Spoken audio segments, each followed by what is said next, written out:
As if there wasn't enough drama in tonight's episode. While the girls went full crazy golf, the boys went prehistoric. And sadly, the Kevinosaurus Rex became extinct.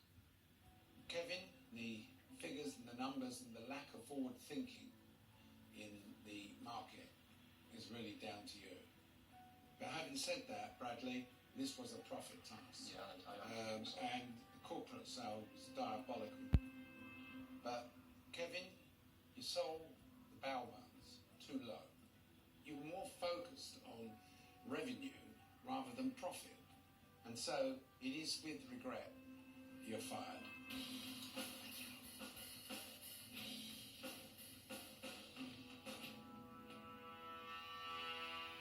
Please welcome Kevin Darcy.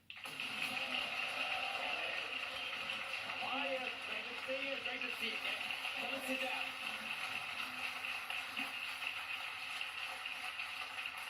Kevin, welcome. How are you? I'm good to be here. Are you? Oh, well, I mean, it's always difficult to go at the beginning of the process, or near the beginning, but you put in a great effort, and you got to go to TV. Yeah, like the process is amazing. I don't know. Well, I wouldn't say I wouldn't change much because obviously, so there's a couple of things I would change, but it's a brilliant experience, and the people you meet are fantastic. So yeah, no regrets. Great to hear. Oh, that's good. That's the main thing. You seem very calm in the boardroom. Are you always as relaxed as that? I mean, I'll take that and run with it if you thought I looked relaxed. Well, I suppose. Yeah. I don't know. I just think I was sat there thinking to myself, because you go through all the mistakes the girls make, and you probably thought, oh, right, in comparison, we probably look okay. You know, costings are good quantities, good bun production. Great gun. Great gun. And I probably just thought, we've done enough on our side that if we have failed this task, it probably sits with Brad's team. But that went really well for me. So yeah. Yeah, but I mean, Mark said you'd need a spare pair of pants after that boardroom. Was he right? It's intense. Like, it is intense. You're watching on TV, but when you stare in Tim's eyes, or Lord Sugar, or Karen, you kind of, it's a weird out-of-body experience. Like, you're watching the show, but you're actually on it. But yeah, didn't bring spare pants with me, but yeah. It must be very intimidating. It can be, but I think that in testament to you, you put up a decent fight. It was just difficult when you'd gone through a whole task, preparing everything, pleasing a corporate client, selling amazingly on the day in the store, to then come in and have to fight your corner. Yeah. And that's the bit that's hardest for most people to understand.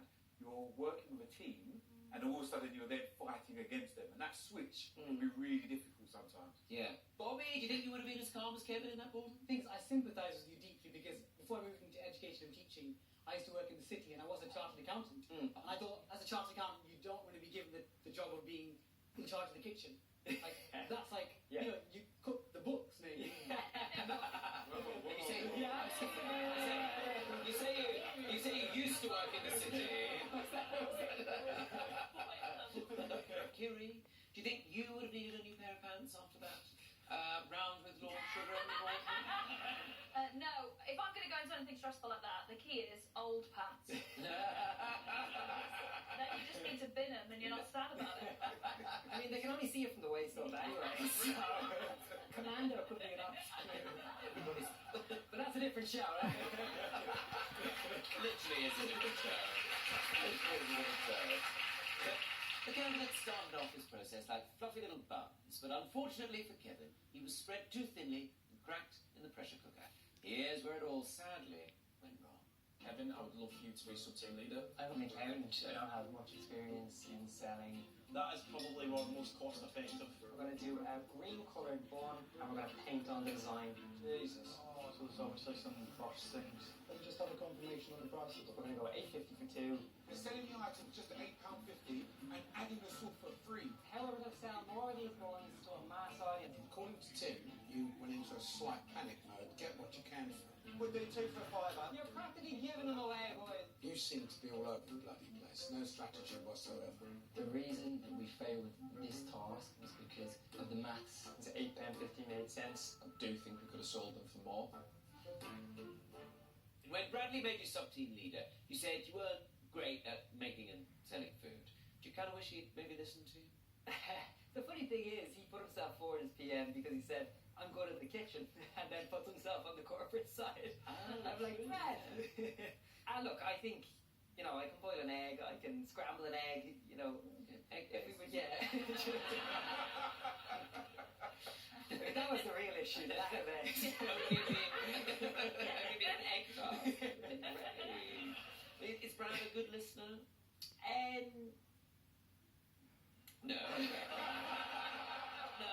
Lord Sugar fired you because he felt you priced your bow buns too low. The girls actually upped their price when they got to the market. What made you stick to your £8.50?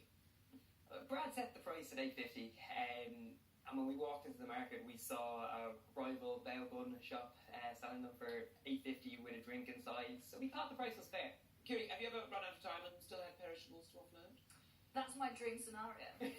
Really? Yeah, is that I have a busy day at work and then get to eat everything that's left. I think if you're not like carb loading and crying at the end of a working day, you're not doing capitalism right, Tom. How true, how profound. Bobby, numbers are your thing. Would you be happy being made sub-team leader on a task like that, though? The thing is, like, my family will attest that my cooking is nutritious, gives you all the calories and the vitamins and minerals you need. Is it tasty? Would someone pay for it? It's eggs, isn't it?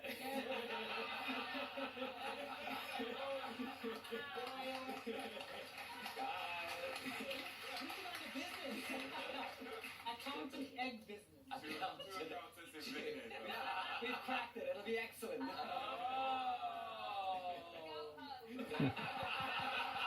The taxi's there. Jim, Lord Sugar didn't seem to think Kevin had a strategy at all at the market. You were there. Did you see any evidence of a strategy at all? Listen, they were incredibly engaging. They put Gregory in an amazing outfit. They had a war cry symbol that they gathered people around. But to his defence, it did quieten down at one point in the market. It became relatively difficult. I think what Lord Sugar would have wanted to have seen from both you and Bradley was to set a benchmark where you would have stayed for a period of time and then make a decision based on the information.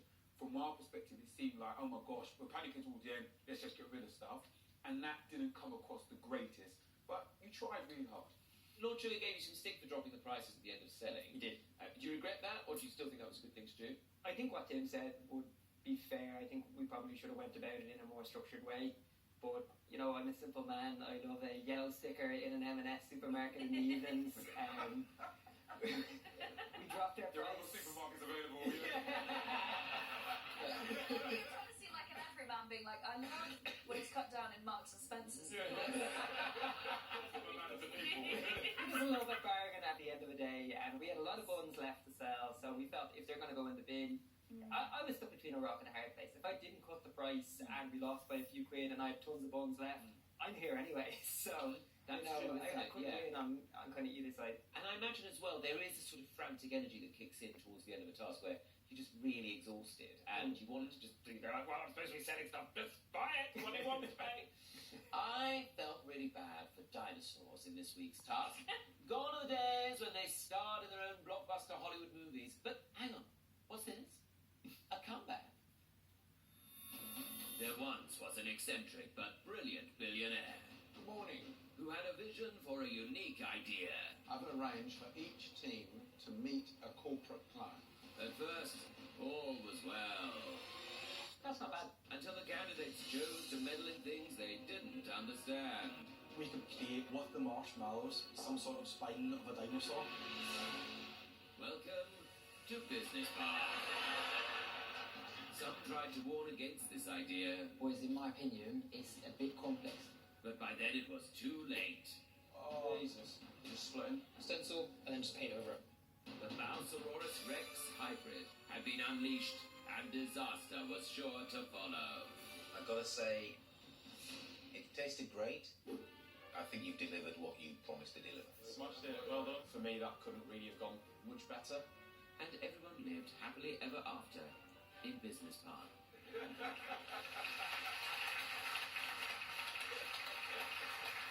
The boys' dinosaur buns were quite unique, shall we say, and somehow the client loved them. Who saw that coming? Nobody at all. Kevin, were you pleased with how they turned out? I mean, mean, you've definitely showed them from their bad side. Oh, there was a good side. I think looking back, the corporate client loved it, and everyone at the market loved it. We had repeat customers, and at one point Karen said I had lovely buns, so I can only assume she Well, meant in a way, you've won. Let's talk about some of the other candidates. Bobby, Megan was project manager of the winning team this week. How do you think she fared? So I thought Megan was very clever because initially there was a challenge from Rochelle to be the project manager, and the way she cleverly said, "Oh, I'll make you the sub-team leader," it meant that if they'd lost the task, she could have placed the blame squarely on her, like you, unfortunately. So I think very clever. Kiri, Danny changed the price of the buns after seeing what another stall was charging. Do you think that was great entrepreneurial skill, or was she just being nosy? Both, which I love. I think she's going to do really well because the fact that you look at the market and see what's happening and reflect that with what you're doing. I thought it was really savvy, but also I can see it being an absolute nightmare in a Hindu WhatsApp. £200 all in, and then suddenly you've got to pay for your drinks and your food. It's actually very triggering for me. Tim Simba managed to seal a deal by speaking Mandarin to a client. That was impressive. Did it impress you? Very astute. He went in there, and the first thing you want to do with a sale is make the other person feel really comfortable to do business with you. Yeah. And by speaking their language, that was immediately one who put the individual off balance, but then he was just able to say, "I'm your friend, take as many as you want," and he did. He done very well, very well. Yeah, that was really impressive. That bit, a really dramatic moment, I thought. Is there anyone else you've enjoyed watching? Gregory, I think. Oh. He's such a kind. He's like that uncle that everyone wants. No, he's like the silly little weird cousin. My uncle's Gregory. Weird is good. Weird is good. He's adorable. He's got an essence of you, and he's like that lovely, adorable old soul. And then just like when he's like, talk about my cannons. Lovely, I think he's so likeable, and he's really smart. And he also does his homework with everything. He goes away and he thinks, well, I don't know it, so I'll go and learn it. And actually, I think being prepared like that, I think it always does well in the tasks if they go and do their homework. So I really hope he does well. Often in business, work can be metaphorically backbreaking, but thanks to Kevin, the boys experienced some literal breaking, as this piece of unseen footage shows.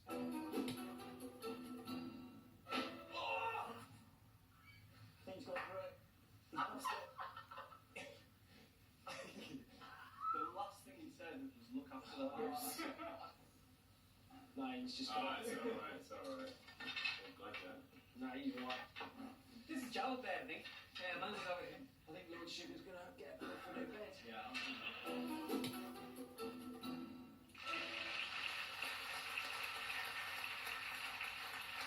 Kevin, like any good accountant, you just left the room. Lord Sugar has made his decision, but does our panel feel that it was the right one? We'll start with you, Tim. I think it was a tough decision, but it was the right one. In charge of the sub-team, you had a big responsibility, and unfortunately, they didn't deliver. Okay, Bobby? So, well, I always think at this early stage, the project manager has to take the buck. When he cut down from £8 to £3.80, that's a 52.5% reduction. That was the loss. Yeah. You lost the task by 150 quid. That's more than 200 quid there. So I think we made a profit. Yes, I think that's right. Hiri, what do you think? I'm finding it so hard because I don't think you should have gone based on a task, but based on meeting you and seeing you're so nice. And I just think that might be a bad, that you're really kind, you're really accommodating, and actually I think that would just then, I don't want to see you get hurt anymore. Like I think Brad should have gone, he deflected in a really irresponsible way, he didn't take any accountability, which I think shows like a lack of, sort of courage. But that's how you win, right? By behaving like that. No. Here you go, right. Go on, Tim, say something. The nice guys do win. Nice guys do win.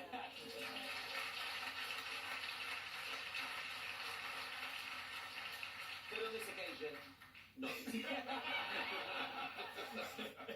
Panel do think it was the right thing to do. However, it's now time to find out what our audience thinks. If you agree with Lord Sugar, you're going to hold up fired. But if you dare to disagree, you're going to hold up hired. Do it immediately.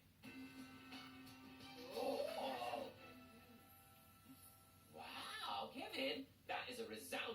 fired, Kevin. Well done. They've really taken it to their hearts. Thank you. So, Kevin, your time on The Apprentice is now up. What was the business plan you didn't get a chance to pitch to Lord Sugar? I have an outdoor adventure brand called Orca Board, and we sell everything you need to get out onto and into the water safely. So the plan was to use the investment to expand into the UK. Of course, no one leaves here empty-handed, Kevin. Who needs £250,000? It's overrated. Because you could actually have the Your Five posable executive business hand. Oh! Yes! Yes, dear. Kevin, thanks so much for coming on the show. You've been a great sport. It's been lovely to talk to you. Let's now have a look at your highlights. 3, 2, 1. This is the one that you're selling to the public. It looks like Homer Simpson's knackers. Kevin is a character. He's always smiling. He's a cheeky little bloke. Having someone like that in a team is exactly the sort of person that you want. I'm happy to support you. And he did give 110% in everything that he done. Come and join us here at Mr. Bow's Bow Fun! Woo! He's always so cheerful as well, which is weird because he's an auditor. Look at that! I can see you're interested. Kevin and myself spent most of this experience laughing. But I would definitely say hosting a rum masterclass in Antigua's got to be up there. Have an English harbour rum. That's one memory that we'll keep together for a lifetime. Please thank Kevin Darcy.